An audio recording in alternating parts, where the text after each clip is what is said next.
kodwa iphupho lahlala linayo kuhamba ingubo yodwa. Uyayazi lento uJoseph ukuthi ngibonile inyanga, ngabona inkomo, ngabona inkanyezi, ngabona zimpawu, angikwazi ukuphumula ngingakaboni inyanga, ngingakaboni ilanga, ngingakayiboni inkanyezi, zimpawu.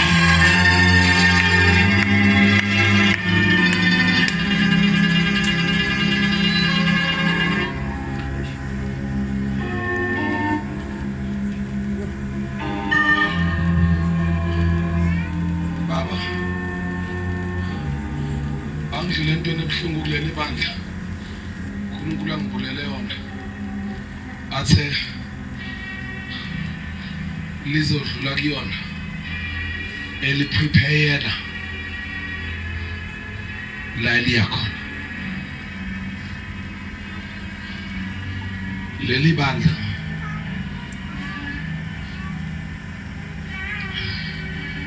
lizodlula ekunyakazisweni emva kwale conference. Inama intercessor noma umoya wombuso uvuka, kodwa ningayishiyi indawo yenu, because emva kwalokho imbuzela uNkulunkulu ngathi kuzobe kwenziwa indoko, wathi uzobe ezohlungwa ukolweni kumabele, wathi uzobe ezohlungwa kufanele basala nekufanele baha.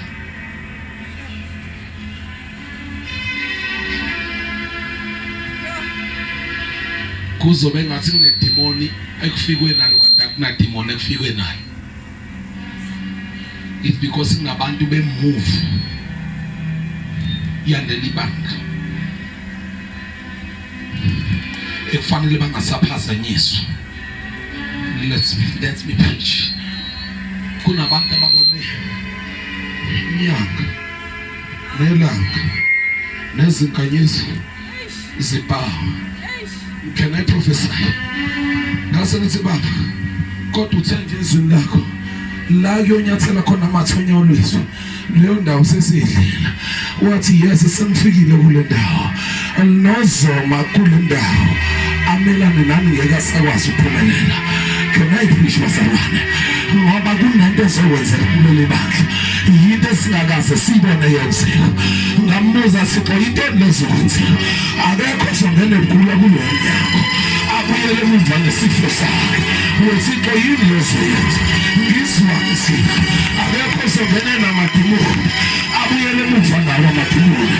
Wesipho yini lelizwe amadimoni, akekho ozongena neyinkinga abuyele emva eneyinkinga. Yini ndaba ningabe nisanaka abantu, ningakhulumi futhi ngabantu, khulumani ngalo.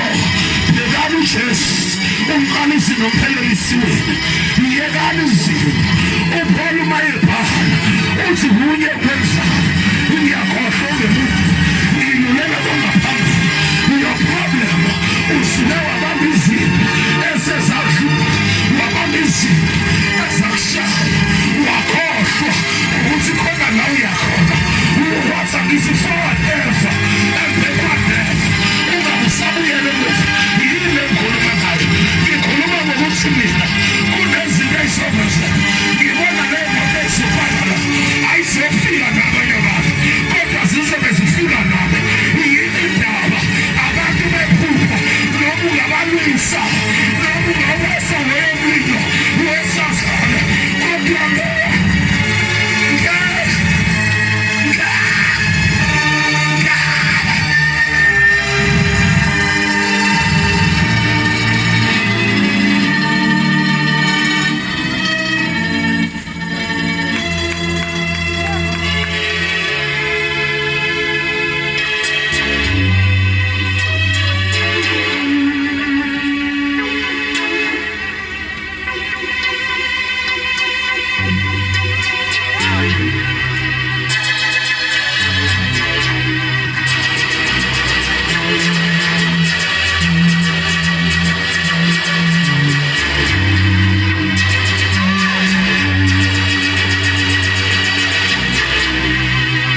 wesibili adokotela anginikeza umuthi athi thatha lo muthi but bese usuyabhalwa khuluma nami before come on khuluma nami check it before unyakaziswa akumnandi unyakaziswa emshadweni wakhe akumnandi unyakaziswa ekhaya lakhe akumnandi kodwa njengoba unyakaziswa kufanele makufika abantu abanenkinga ezifana nezakho bese uyaqala ufuna ubufakazi banqoba ngobufakazi nangesi uqale njengoba ngila lalela la ngivela khona njengoba ngila ngivele kuhluphekile wena vuka weJoseph uvelayo ngivele emgodini wangamaya ngivele kushonde nabafowethu abangodawa uvela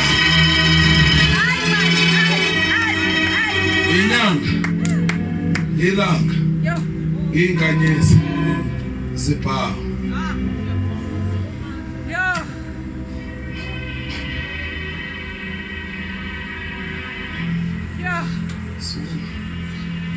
khuleka ngiprofethi ngekhathi ngisazi uprofethi subo lalela kutsondela kuthiwa uJoseph wawumfana omhle okubovana yabona ukuthi iyakhona kwakubovana kukuhle iBhayibheli akushomile ewe lona ke a beautiful queen uyabona ke mina ngikhulele kwaZulu Natal uyabona uma ubaba isilo siyokhomba umuntu waso kukhishwa izizwe ngezizwe ingane eziblind zodwa ingane ezijulukise ngempela wena mchithi ungayitholi kodwa make kwafika inkosi vele ithi 1 2 ihamba futhi ayibheke ebusweni kuphela utshele la ukuthi bheka la yangaqeda Joseph uyabhonga fa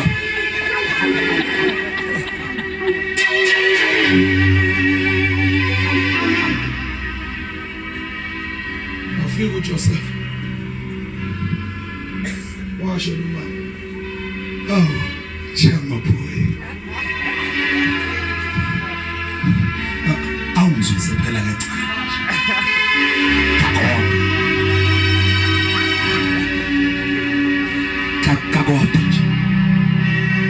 ayiwe ma umuhle impela kodwa inkosi inika konke iyancintsha kodwa iyancintsha wena Joseph akasho ngoba kungemnandi inyama iyasho akodwa madoda ngahlabana kodwa maye bheka lengane bese bheka inyanga ebheka ilanga ebheka inkanyezi wabona zingabhali wavele wabona ukuyomsiza kanto uzusise lo ngilahlekele uphila kwamanguna phakathi wathi no wenziswa kwaMoses wathi yena ngahlupheka nabantwana bakwa-Israyeli kunokuba ngithokoze kafushane esolweni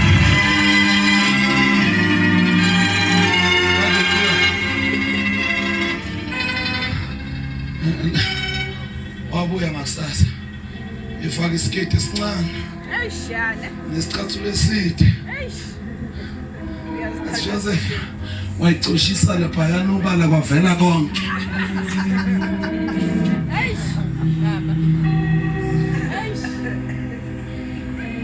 kwavela konke umfana walibheka iJerusalem uyibheka ilanga uyibheka inyanga uyibheka inkanyezi athi enjoyment of 8 minutes ngizolahlekelwa ilanga yakho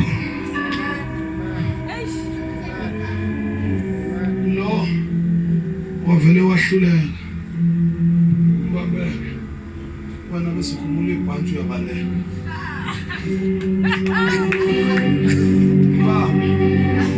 khumula ibhanti baleka Joseph ngane baba uyabaleka uthema yabaleka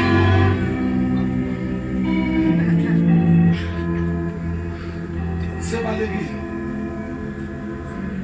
wakhala umfazi ngibambe ngenkani yathathwa indoda yayofakwa etilongweni ifakela into engayazi yazi nothi useyifakela into engayazi yayifakela leliphupho ilanga inyanga inkanyezi ziphawu okuwe Joseph ufunani la ngibonile inyanga ilanga nezinkanyezi kungikhosame yikona lokho okungibophela yilakho bhala la uJeremiya athi lento injengomlilo kumina uma ngithi ngiyathula ngisafunde uma ngithi ngicabele nabantu esopeni angisesokwazi ukuya kube ngathi kunento engivusayo esibani okhonzayo njengoba ulapha ngikhulekile yes ngishayekile yes kodwa I've got a problem yokuthi noma ngishayekile akupheli ilanga inyanga izinkanyezi ziyaphala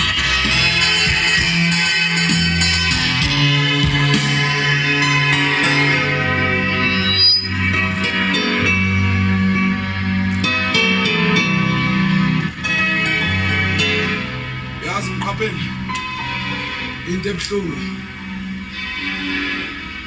yileyo ukuthi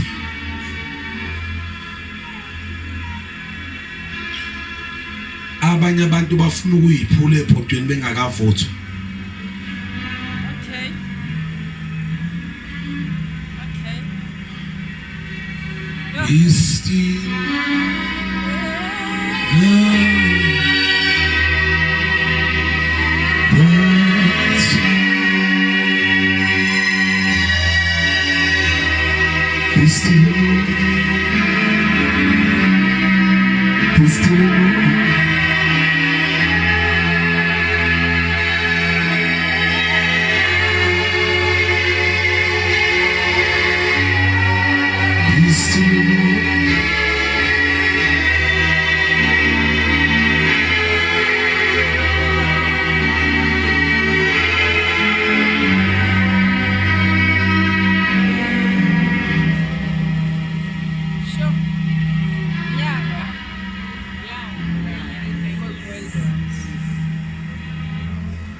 Yabona uzibona lezi zimo beyivelela uJoseph azazingezinhle uthe esebabona abafowabo bamdayisa zehle inyembezi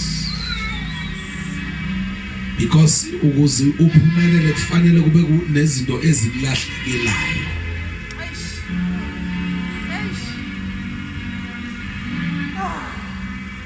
Yabona ukuthi uyifona ibook yakho kunabantu abayi-useless ekufanele ubadelete ukuze uzokwazi ukuqhubeka nephupho lakho. And uma ungabadelethanga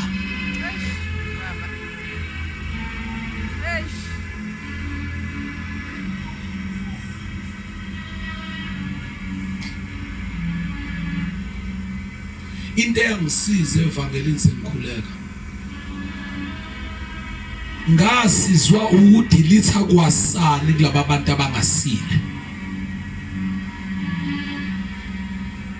Thema ngibadelete uNkulunkulu wadela itafula. Ngoba la bekufanele ubadelete ebomini bakho ukuze uzobamba iphupho lakho.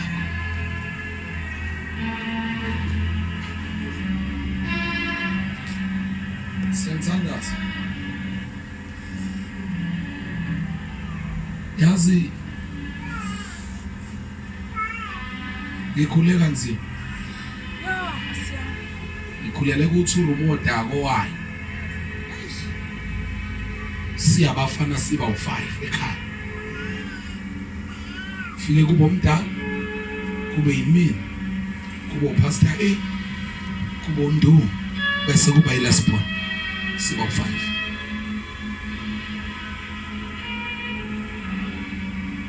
Mhlazane samukela uJesu kwakungemnandi. Amadlozi ayesiflathele ngoba idlozi liyashintshwa, lashintshiweke la kamfene. Kwathiwa make nahlaba kuzophuma isidumbu la ekhaya. Wavela wathi ukhokho bamola se wo akho umuntu ozohlaba. Kanti the time esho njalo savele samukela uJesu. Makuyi Christmas besingabazi kumna. Besidla ukudla okuthathwe komakhelwane. Nabo bejabula ukuthi bayasiphakela. Ngoba umuntu uyajabulela ukuthi ukufake e-restaurant akafuni wena umfake e-restaurant. Two, umngane wakho ayibare, umngane wakho akakuphi imali mawubroke uvalekile. Uvela kufuqe ngokudla. Wazi ukuthi uyalapha.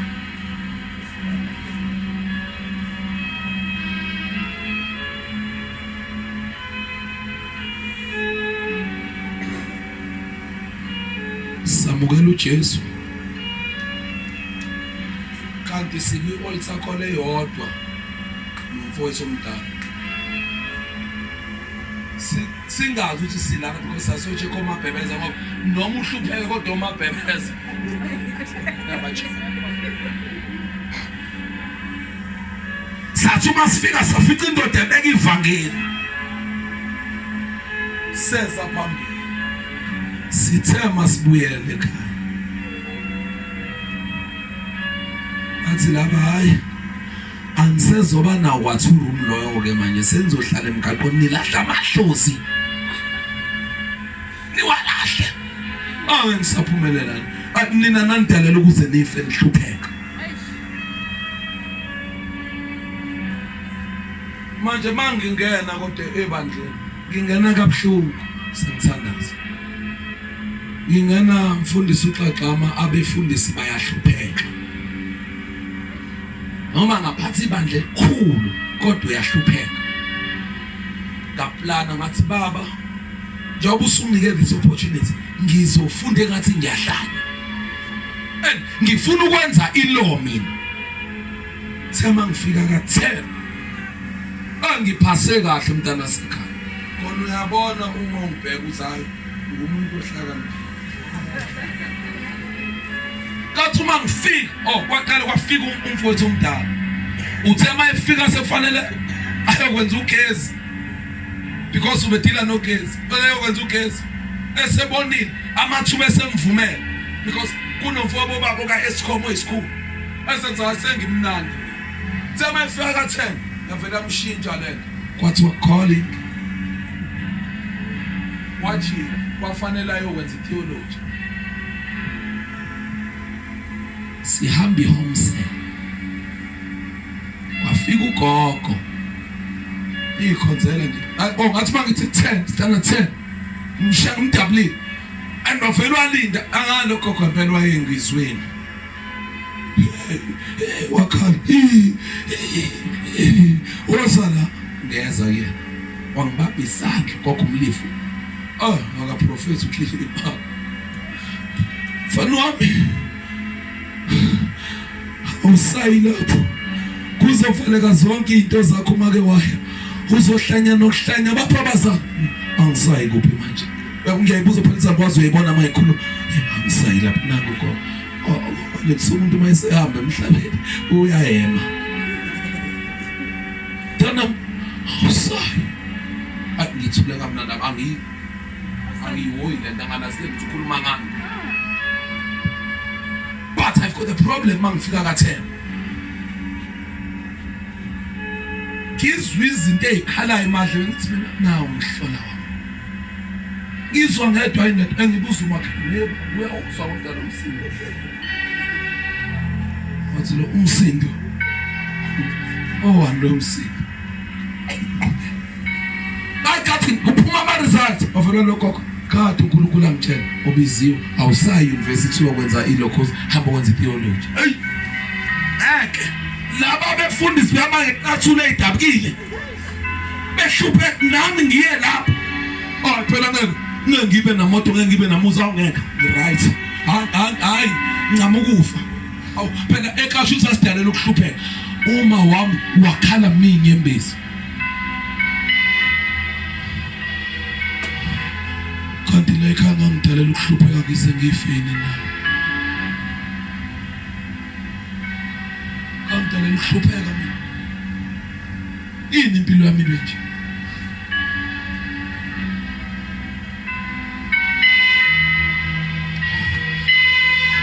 ngamlalela lokho kuma ethi ngiye kwi fasting ya 7 days ngayi kuleka ngikho ithema manje ngikusuku lwesithathu ngakhohlwa bamba iphupho lakho bona inyanga nelanga nezinkanyezi zizobhawa namhlanje futhi uzobona uzoza into ongakazi untshelile uNkulunkulu kuzoqaqeka yonke into ekade yabophekile abantu abakholwa futhi bazobona singasekho bona ngoba indonga ezibovu capital city yasakhe etseni ngilindile mntana sekhaya PNP seats of choice that's my home ngathi wathi uNkulunkulu ngeke uhlupheke uyozufa ungahluphekanga kodwa bamba iprinciple kunzima anginamenzo anginalutho kuyaphela angazi ngizophuma ngibhekephi ngise island because no virtual mbili uyemazweni ngaboyo uphethe bafo ngathi usuyaganga mina ngathi ngizophuma ngiyokwenza imali wena uqhubeka nesikole kwenzakalani bafo athi namba fo angazi webhuti abe nginamanga mangithi ngiyazi ngiyakufisa mfethu ukutshela ukuthi kwenzakalani kodwa ngoba uNkulunkulu wakho owami hamba uyombuza hlala 5 minutes wabuya fast wayohlala noma phansi umculo shithela ekhaya asasi siyobheka ku A naku N bona athi lo uNkulunkulu sengitshelile uhamba nobizo uyamajina kuzobiza oqala kubizo wesibili nzima kanjani bathi into oqala siyenzile sathi double story sashaya uma wethu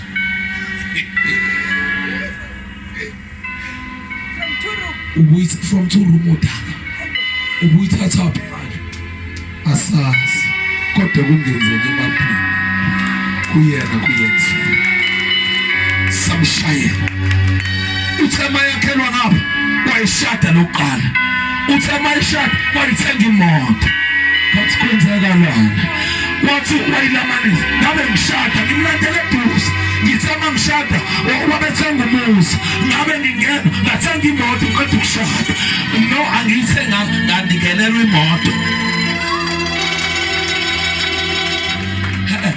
zonke imoto zami ngiyithengile Sonke angina stress nge-settlement khohlwana bafethu. Hayi khohlwana. Settlement angina stress saso. Yazi kwenza kana ngiyithola ke lesibili angiyiye ngale uqala lesibili ivote ngoba yona ngiyithanda ibaleka kakhulu. Yazi kwenza kana kwafika umfundisi abo wala befundisi laba bahamba ngokhola. Wafika. Athi uthe uNkulunkulu ngizoshadiswa wena. Uyahlanya mfana. Ngathi awuthandazanga. Uyakhula ngempela wena. Usangena. Wathi useshini usekhulumile. Ayingazi uma ngithi. Ngambona embonweni ezami ngathi uyaqala inkathazo. Ngimubona nje ngine investment ka 30,000 mntana sekhaya. Aymayifika la. Ziyazi ufika nje sekusondela izinsuku zokuthi kufanele ahambe ayolobola. Amalobola wahlangana. Mayifika amalobola engahlangana. Nenzoke ngibona la amalobola lo muntu awahlangana uzela kumina. Hey baba. 1 2 3 4 akwenzeke lutho ekhweni kuphekiwe kuyaphekwa ke Maritzburg akudlalwa makuza abakhwenyana nala niyapheka baphekile bamlindile and ngale kwalokho ngcono nokupheka ukube kupheka ifamily phela omakhelwane basuke beqala sebuza abakhwenyana mawuthi 4 ibhenki zovala levalo 5 yakumo ikhetheke ngasuka ayongena ngaphakathi elanandisa idaily limit because ngifuna ukuthatha wonke lo ola ikhipithe ku 30,000 ngimnike wona awuthatha before nguthathe ngayohlala phansi nalo mabhebezo omuhle kunani nonke ngathi honey love sweetie baby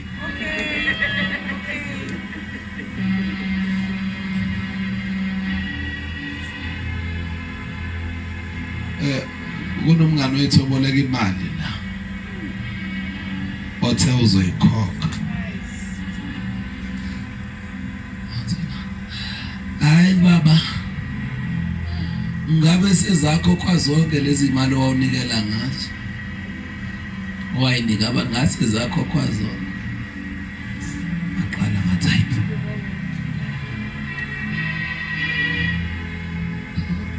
nala masudu ohlezi uhamba nawo ubuyiwashiya amanye ngaba sakho because manginikela nginikelisa ukwehla okohlanya because ngiyawazi amandla okunikela.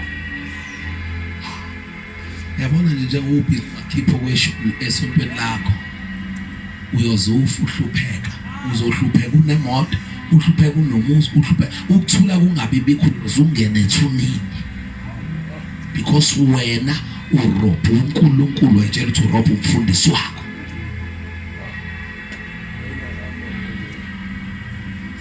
Lokho siphaphela la usikorasela uyidonsa uyakhipha inokweshu seseke ke balahle kakhulu abefundisi banamhlanje ngcono la kwenzeke la ngihambe khona ngihambe mina nginama crisis angempela uthola ukuthi unenqaba yecommittee la ekhaya ayikho nekodwa ukuthayida icommittee lokunuka yena lingathayidi kusho ukuthi uma nje ilento engihlezi ngisho vele sengiyahamba noma ngakhuluma praise God liyadumi phano angeke ngikhulume uma nje ungathayidi ungakhipho kweshu uphethe abantu nabo ngebakhipho kweshu never lelo bandla eline committee mtaka ima ngizokhumbula uphiri waka Zodit Mntakathotithi phela ngiyabaza abadlali bebhola ungisizeka uma ukuthi awuthayidi baba udlisa bonke laba bantu ngisho wena ngoba vele uphambili usuyophenduka khona uma ungakhipha kwesho umuntu lalela uma ungakhiphi ungathayidi udlisa abantu shefu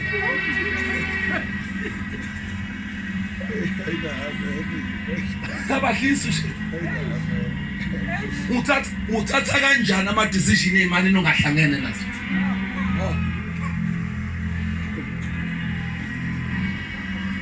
hayi mina uyazi na bayazi sontweni khona ubaba usashona umntwana futhi bayashesha ukufa nabantu abangathayi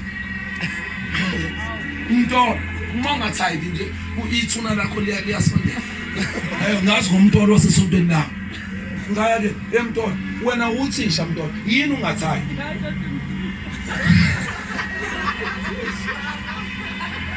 yini ungathayi lithisha uthisha wonke yini ungathayi yazi pastor yazi phela kunzima pastor akithi nginebond ihlangana nami nebond yakho mina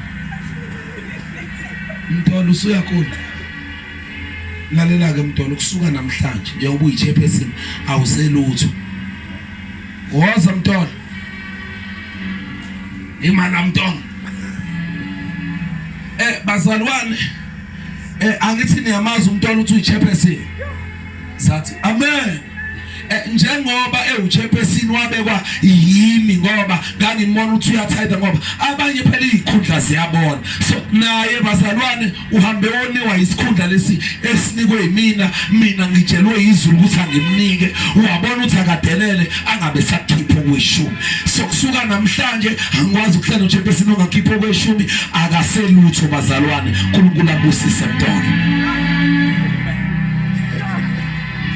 yazonke njalo umntwana wafuka uxokozela ngoba awuthatha decision yangempela ubobheke ebandleni kuvuka uxokozela onzima kabi la shake ibandla ikhona bebebambelela kuyena bengazi ukuthi yimi iqhubela la shake ibandla nathi lithe mal shake ibandla yimi phela umvangeli angithi mina ngibeka amatende ngilandela laba bantu ngathi wo sehlangene nabantu mama ukhezo njengoba uhlangene nomntolo nje ungathayidi lalela ngitshele mama ukhezo uyakhumbula indoda yathi ayihlupha wena ikushaya ngakuthandazela yayeka ngadlula mama usifecele kwami uyakhumbula ukuthi wena ngazakho bezidli ungayithandazela zayeka so ke kube kaniki ziyabuya lezo zinto engayikhulekela ngahamba bathi hayi mfundisi uqinisile uyathakatha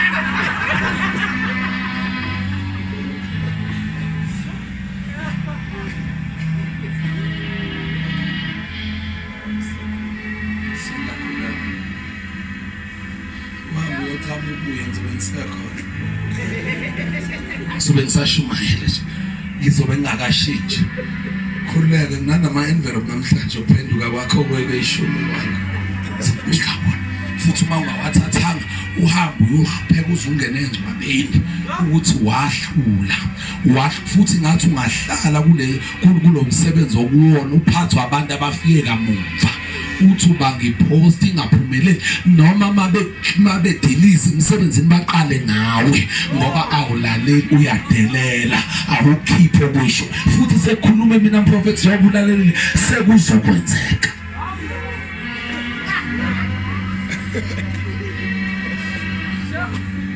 lalela yabo kwesho kungcono nokufeba ungakhipha kwesho yabona lento entshela iBhayibheli kungcono umuntu oyisifebe kunomuntu ongakhipha kwesho because lo okusathi shiyo uzobuya hamba ubuyenze bengisakulindile mntana lalela nje uyabona lithi iBhayibheli sizwe ngiyangiphanga leli vesi elihlezi lelicula siphanga kanjani ngokweshumi nangemnikela anithi usho njalo athi ngilingeni ngiyabona so ungcono umuntu ozophanga ubaba uGxagxama amro isigebengu simtshontshela iTV yakhe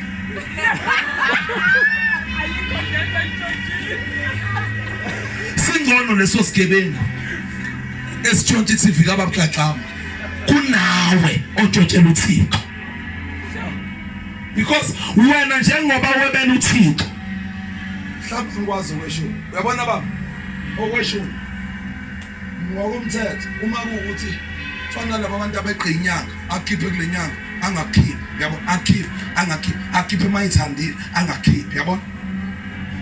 Okweshumi Leviticus kuthi ngizokufundisa ngelinye ilanga lokho ngitshela ukuthi ngiyadlula kuthi okweshumi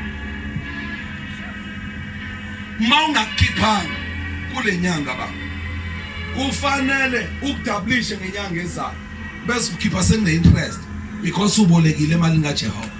iBhayibheli ke lisho njalo. Ngizokuvulela amavesi kusasa ufike ngizobe ngitshela ngawo wonke lawo mavesi.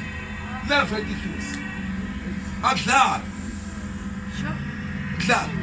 kushuthi ngamanye amagama unesono 2 ungadlala baba umzimba bethi okweshumi akho lalela kuxoxela okweshumi bahlezi bebuza indaba kungekho kwiNew Testament anibasho njalo angithi akukhuluma umprofeti ke namhlanje into enza uNkulunkulu akuvumwe okweshumi ingenxa ukuthi mina mfundisi uMfeka ngibuthaka kodwa ongekho ke ebuthaka ongafuna okweshumi kufanele angene kwizenzo zabapostoli adayise konke nako abuye nayo yonke leyo mali esedayisile bese sezoyiphothe altar enyaweni zabapostoli.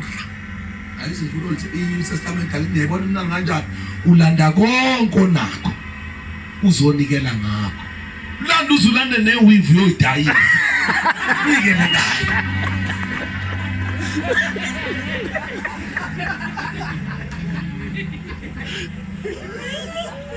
biblical sengiyakhuleka ngithe baba ngukhiphile lo 30,000 wahamba wayolobola kwa right kwathuleka kwangathi uthi ngiyahlupheka kwangathi uthi ngibuyela kaSquare 1 nempilo kanti ngizongena esontweni kusuka umama wakaNdlovu uGatsheni wakini apho ungibona vela athi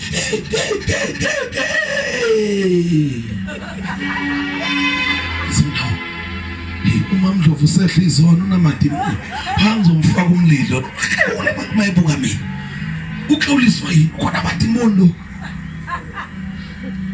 ngabuye ngama kanje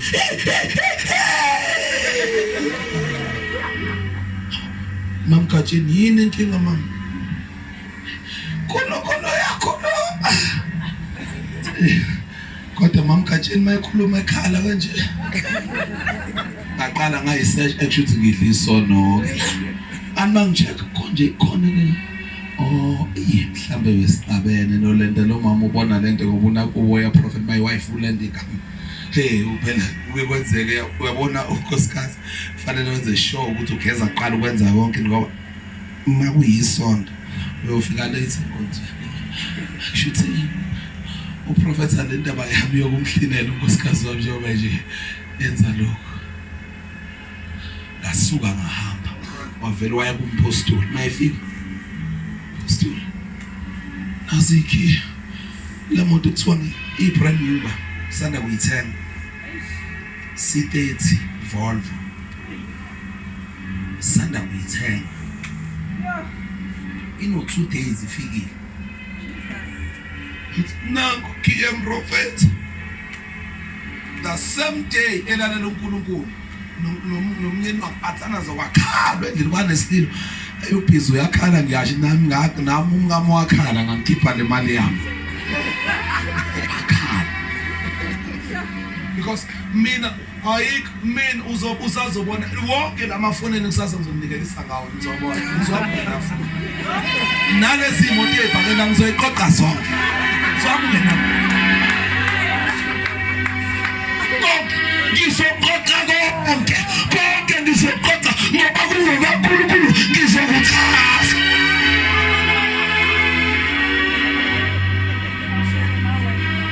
nama wafans sengiyakhuleka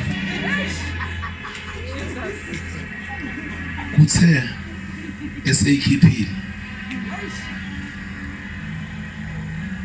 unokhuza umyeni wakhe uhamba nge-BM njengoba ehamba nge-BM ahlangane nomlungu athi nomlungu yephethu kade sisizana la kade ungisiza yini ofuna ngikwenzele na usho into eyodwa ofuna ngikwenzele lo hayi ngeke usho ngani angazi ukuthi yini ofuna ngikwenzele leyo athi kune Mercedes lapha egcekeni kwami ngizocela uhambe uyoyithatha ngeke uyikhokhele insurance yayo izokhokhelwa yini ithathe nje for free yakho wahamba wayoyilapha wavela wathi mngami thatha nansi imoto ukulalela kwakho uNkulunkulu kusebenze hamba ngemoto njalo uma ngibona ukuthi yazi baba kuhlala ukuthi angikuphi nale ngoba kusho ukuthi ngisengilanda enye engaphezulu kwalena baba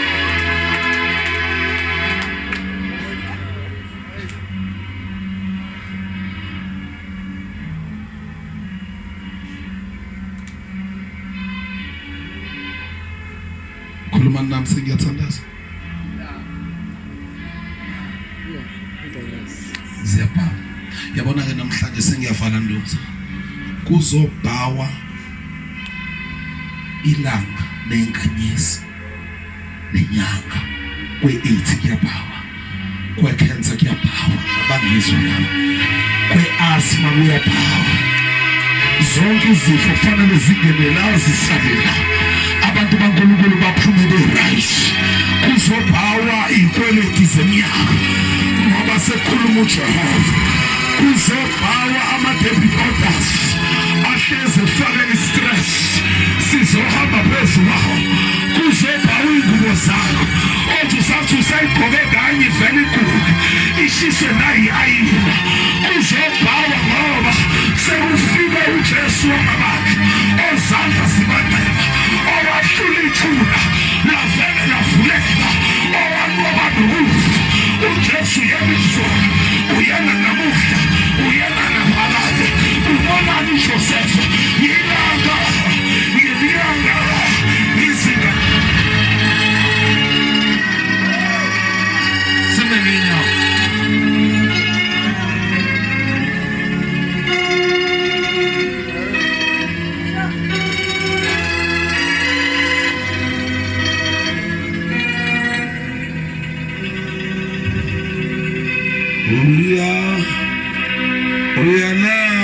Hallelujah.